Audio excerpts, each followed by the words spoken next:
ஆன்மீக நண்பர்கள் அனைவருக்கும் அன்பு கலந்த வணக்கங்கள். இன்றைக்கு நாங்கள் ஆன்மீகம் சம்மந்தமான பதிவில் பார்த்தீங்கன்னு சொன்னால் திருமண யோகத்தை தரும் கந்த சஷ்டி விரதத்தை பற்றி பார்க்கலாம் வாங்க. ஆணாக இருந்தாலும் சரி பெண்ணாக இருந்தாலும் சரி ஒரு குறிப்பிட்ட வயதில் திருமணம் என்ற ஒரு பந்தத்தில் இணைந்து குடும்பம் என்ற ஒரு அழகான வாழ்க்கைக்குள்ளே நுழைவார்கள். அப்படிப்பட்ட திருமண வாழ்க்கை என்பது பலருக்கும் இன்றைய காலத்தில் எட்டாத கனியாகவே இருக்கிறது.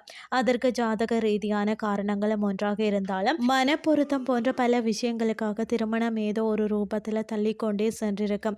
அப்படிப்பட்டவர்கள் முருகப்பெருமான கந்த சஷ்டி விரதத்தின் 6ஆம் நாள் வழிபாடு செய்தோம்னு சொன்னால் விரைவிலேயே அவர்களுடைய திருமண தடை விலகி திருமண யோகம் உண்டாகும். அந்த வழிபாட்டை பற்றி நாம் இன்றைக்கு பார்க்கலாம். கந்த சஷ்டி விரதம் என்பது 6 நாட்கள் தொடர்ச்சியாக மேற்கொள்ளக்கூடியது. 6 நாட்களும் விரதம் இருக்க இயலாதவர்கள் தான் 6வது நாளான சூரசம்கார நாளன்று விரதம் இருந்து முருகப்பெருமான வழிபாடு செய்வார்கள். அதோடு கந்த சஷ்டி விரதம் பூர்த்தி அடைந்து விட்டதா என்று கேட்டால் நிச்சயமாக இல்லை. அதற்கு மறுநாள் முருகப்பெருமானுக்கு திருக்கல்யாணம் நடைபெறும்.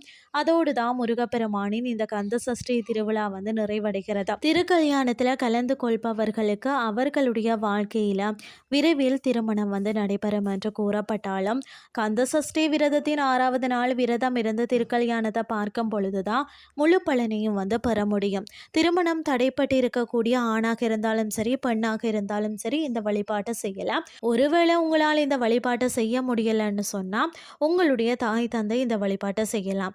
இதற்கு யாருக்கு திருமணம் தடைப்பட்டு இருக்கிறதோ அவங்களுடைய ஜாதகத்தை ஜெராக்ஸ் எடுத்து வச்சு கொள்ளுங்கள்.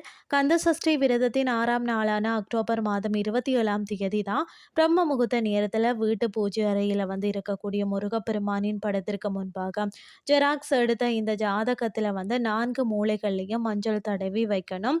பிறகு இந்த ஜாதகத்துக்கு மேலே விரலி மஞ்சள் கட்டிய ஒரு மஞ்சள் கயிற்றை வைத்து முருகப்பெருமான முழு மனதோடு நினைச்சு விரதம் இருக்க ஆரம்பிக்கணும்.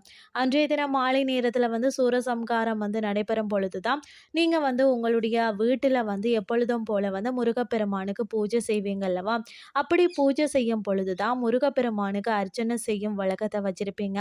அந்த அர்ச்சனை செய்யக்கூடிய மலர்கள் இந்த ஜாதகத்திலையும் ஜாதகத்தின் மேல் இருக்கக்கூடிய மஞ்சள் கயிற்றிலையும் விழும்படி முருகப்பெருமானின் பாதத்திற்கு கீழே வச்சு அர்ச்சனை செய்யணும். பிறகு கைப்புற தீப ஆராதனைகள் காட்டி வழிபாட்டை நிறைவு செய்து கொள்ளலாம். மறுநாள் பார்த்தீங்கன்னா திருக்கல்யாணம் நடக்கக்கூடிய நேரத்தில் ஜாதகத்தையும் மஞ்சள் கயிற்றையும் எடுத்துக்கொண்டு எந்த ஆலயத்தில் திருக்கல்யாணம் நடைபெறுகிறதோ அந்த ஆலயத்திற்கு செல்லணும். அவ்வாறு திருக்கல்யாணம் நடக்கக்கூடிய நேரத்தில் அங்கு இருக்கக்கூடிய தல விருட்சத்தில் இந்த மஞ்சள் கயிற்றை முழு பக்தியோடு கட்ட வேணும். ஜாதகத்தை நீங்கள் பார்த்தீங்கன்னா அந்த பேப்பரை எடுத்து உங்களுடன் வச்சுக்கொள்ளலாம். திருக்கல்யாண தரிசனம் செய்ததுக்கு பிறகு விரதத்தை பூர்த்தி செய்து வீடு திரும்பணும். இந்த முறையில் வழிபாடு செய்து முடிஞ்சதுக்கு பிறகு வரன் பார்ப்பதற்காக ஜாதகத்தை கொடுக்கும் பொழுதும் முருகப்பெருமானின் பாதத்தில் நீங்கள் வச்சு வழிபாடு செய்த அந்த ஜாதகத்தை தான் நீங்கள் கொடுக்கணும். எவ்வளவு முயற்சி செய்தாலும் திருமணம் என்பது தெய்வங்களால் நிச்சயிக்கப்படக்கூடியது ஒன்று என்பதால் தான் திருமண தடையால் பாதிக்கப்பட்டிருக்கிறவங்க முருகனின் திருக்கல்யாண சமயத்தில் இப்படி வழிபாடு செய்து விரைவிலே திருமண பந்தத்தில் இணையலாம் என்ற தகவலையும் கூறிக்கொண்டு இன்றைய ஆன்மீகம் சார்ந்த பதிவை நிறைவு செய்து கொள்கிறேன். இதே மாதிரி மற்றும் ஒரு ஆன்மீகம் சார்ந்த பதிவோடு உங்களை சந்திக்கிறேன். நன்றி.